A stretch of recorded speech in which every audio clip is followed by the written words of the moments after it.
¿Hacia dónde va el gobierno, por ejemplo, en el ámbito económico? ¿Qué se va a hacer con el empleo? ¿La seguridad se la seguirá manejando con golpes de efecto y mercadeo? ¿Cuál es el contenido gubernamental que acompaña a los tiempos de la política? A esta hora nos acompaña Santiago Basabe, docente de la Universidad San Francisco de Quito, politólogo. Santiago, buenos días, bienvenido a Contacto Directo. Lenin, buen día con la audiencia. El silencio, ese encierro del gobierno en sí mismo, ¿tiene una explicación política?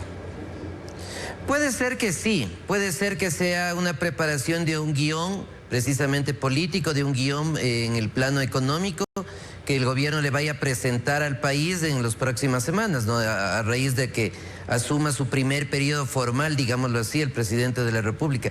Esperemos que sea así, estamos demandando eso, porque el futuro del país va a depender en buena medida de cuáles van a ser las líneas del gobierno que hasta ahora no son muy claras ni en lo político ni en lo económico. Los tiempos son los de un gobierno que termina, que se cierra, y confluyen con los de un gobierno que arranca, liderado por la misma persona, pero que se entiende debe ser diferente. Sin embargo, Santiago, no se sabe cuál es el equipo ni cuáles van a ser las prioridades.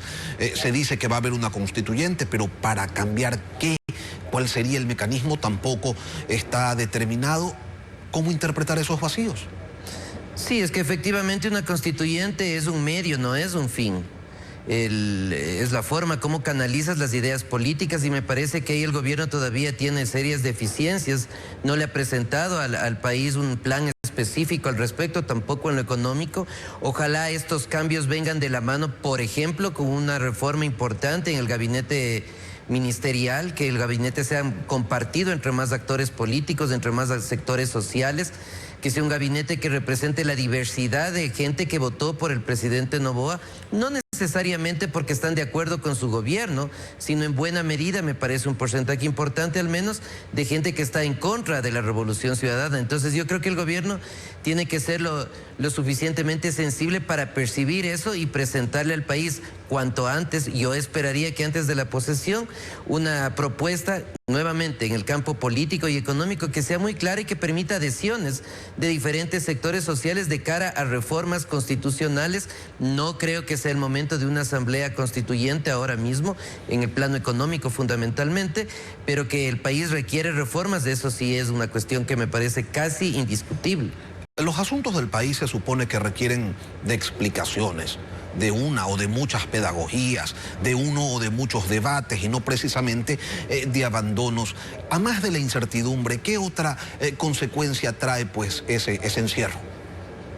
Bueno, puede ser una consecuencia política muy grave para el gobierno y sobre todo para el país, y es que se reproduzca eventualmente en el caso de una asamblea constituyente, que ojalá el presidente y el gobierno medite bien antes de embarcarse en semejante emprendimiento, que pueda ser una reproducción de la Asamblea Nacional, en el sentido de que el gobierno no tenga una mayoría, que la asamblea constituyente termine dilatándose mucho, que demore en resolverse una nueva constitución, y con un rasgo adicional, que con la posibilidad clara, cierta, de que eventualmente la población no la apruebe en las urnas. En ese sentido, yo creo que hay reformas que se pueden hacer a nivel constitucional en la Asamblea Nacional, y hay otras que son puramente legales. Y finalmente, quizás las más importantes son de decisión política, y eso ya va a depender fundamentalmente del presidente de la República y del empeño que le ponga a determinados sectores de la política, pero fundamentalmente ahora también del plano económico. Y sí, depende del presidente, de las decisiones que tome, pero ello,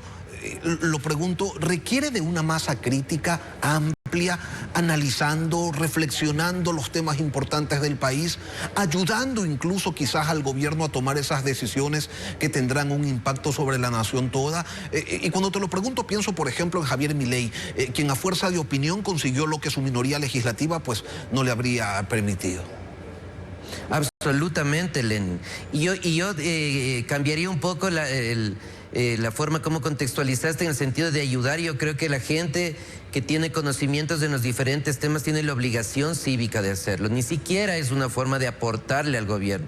Es la obligación cívica que tenemos todos de aportar para que un país pueda mejorar independientemente de quién esté al mando del gobierno. Y ojalá el presidente de la República tienda a esos canales con diferentes sectores, con diferentes espacios de opinión, de cara a que tenga mayor fortaleza en las reformas que tiene que emprender, que son reformas no fáciles, desde luego, y que van a recibir muchas críticas, pero en la medida que tenga una masa no solo de pensamiento desde el punto de vista intelectual, sino una masa social en general, que aporte al gobierno, que vaya en la línea del gobierno, yo creo que el país puede salir de esta recesión económica, o al menos malestar económico, para no utilizar una palabra más difícil como recesión, en el cual se encuentra ahora de la mano con el tema político que todos sabemos cada vez funciona de peor forma. Porque la política contemporánea se supone que se la construye con la ciudadanía y no en un círculo. Entonces, si eso no pasa, Santiago, ¿cuál se podría pensar que es el concepto que está acompañando a esta realidad de gestión del poder? Si es que no pasa eso, quiere decir que el presidente eventualmente está leyendo mal el resultado electoral y lo está leyendo como una aprobación abierta a lo que ha hecho en su gobierno, a él como persona. Y me parece que, como decía hace un momento, si bien algo de eso puede existir en la votación del 55% aproximadamente, creo que hay mucho de negación del gobierno del expresidente Correa y de la Revolución Ciudadana. Entonces, mira, por ahí hay una línea de acción. Yo debería hacer, digo pensando en el gobierno, precisamente evitar hacer las cosas que hacía el gobierno del expresidente Correa, como reprimir a los medios de comunicación, por ejemplo, como coartar las libertades de opinión de los ciudadanos, por ejemplo, como tener una economía donde el control iba muchísimo más allá de la regulación y en algunos sectores iba la intervención, sin dejar de lado el tema de la regulación, porque el Estado es fundamental para regular sectores claves como la educación o la economía, o la salud, perdón, por ejemplo, pero también aportando desde otros sectores donde en alguna medida el gobierno del correísmo sí tuvo algunos avances, y me refiero al campo social. Entonces, yo creo que la amalgama de esas tres líneas, lo político, lo económico, pero también lo social, que es de fondo y donde me parece hay una seria deficiencia del gobierno, puede generar un gobierno que vaya acorde a lo que el país necesita. Si no lo hace, nuevamente, es que hay una lectura equivocada, una lectura desde el poder, asumiendo algo que me parece, y creo que esto es compartido por varios sectores, no es tan real, en el sentido de que el país le ha dado un cheque en blanco al presidente de la República para que gobierne bajo los criterios que ha tenido hasta ahora, que han sido básicamente de un grupo muy pequeño, muy cercano, que es innegable que existen países donde no hay partidos, dicho sea de paso, pero que ahora mismo va a necesitar abrir el gobierno, compartir el poder con diversos sectores y de esa manera afianzarse, porque del otro lado tiene una oposición bien importante en la Asamblea Nacional, que es la de la Revolución Ciudadana, que sabe cómo hacer oposición, en qué momentos y cuáles son los espacios de mayor debilidad de los gobiernos para generar conflictividad y para eventualmente posicionarse mejor electoralmente. Y claro, podrían decir, pero tenemos un amplio respaldo popular. Sin embargo, ¿cuánto tiempo podrá durar si hay un vacío de información, por ejemplo, sobre el derrotero de las políticas públicas? El país no conoce sus contenidos, cuáles son las prioridades, los plazos, ni siquiera el dinero con el que se cuenta, como para saber qué nomás se puede alcanzar con ello.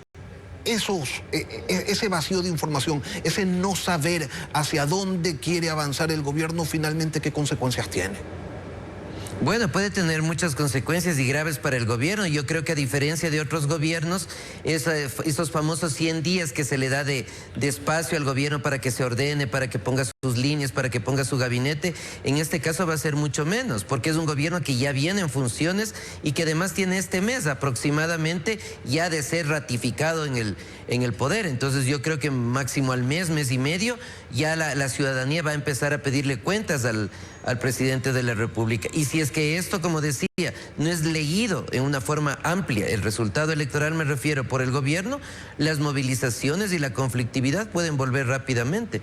Como tuvo 50 55% el presidente de la República hace pocas semanas. Podría eso perder en pocas semanas y el problema de conflictividad volvería a presentarse eventualmente en el país. Ojalá esto no sea así.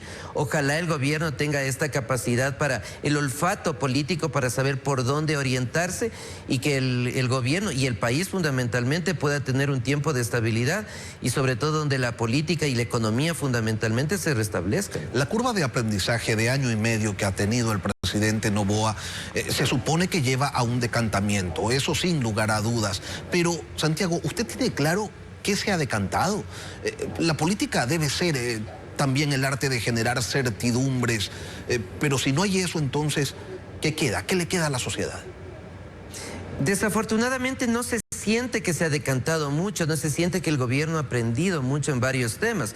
Si tú observas los gabinetes y la ciudadanía observa el gabinete ministerial, ha tenido muchos cambios, han existido muchos ministerios con encargo por varios meses y eso me parece que da cuenta, y puede ser otras cosas también, de la ausencia de cuadros políticos que le acompañen al presidente de la República, no solo a nivel ministerial, sino a nivel de cargos que incluso a veces son más importantes, que son los niveles medios del sector público y de la burocracia. Si es que eso no tiene en su partido, porque no lo debe tener, es un partido que acaba de nacer, yo creo que es el momento de buscar gente con capacidades, gente honesta, que sí hay en el país y que estaría dispuesta a trabajar con el gobierno, pero evidentemente requiere de una apertura desde Carondelet. En un presidencialismo es el presidente de la República, básicamente el que designa por su propia voluntad, y además de esperar señales respecto al apoyo que pueden recibir.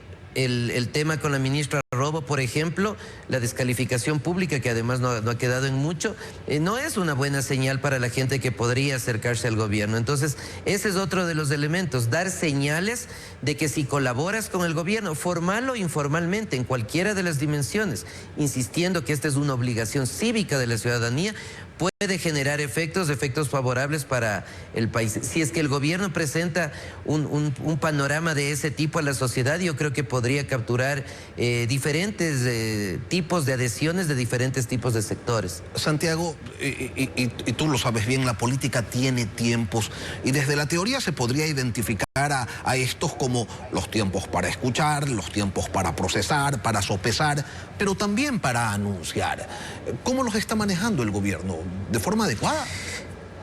Yo esperaría nuevamente que el gobierno esté en esto que estamos discutiendo, el gobierno hacia adentro esté en estos procesos de contactos, de arreglos, de acercamientos, porque yo creo que para el 24 de mayo, para la posesión del presidente de la República, necesitamos tener un mensaje a la nación contundente, sobrio, donde se den las líneas generales de lo que el gobierno va a hacer, no mucho más allá de eso, y para eso al gobierno le quedan 2 o 3 semanas.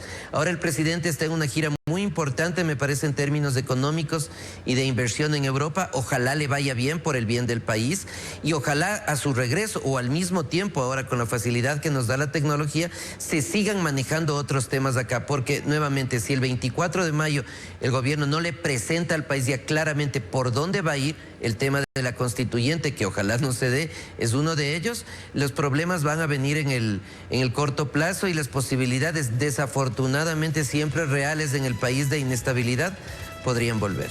Y le quiero agradecer a Santiago Basabe, docente de la Universidad de San Francisco de Quito, politólogo, por habernos acompañado esta mañana.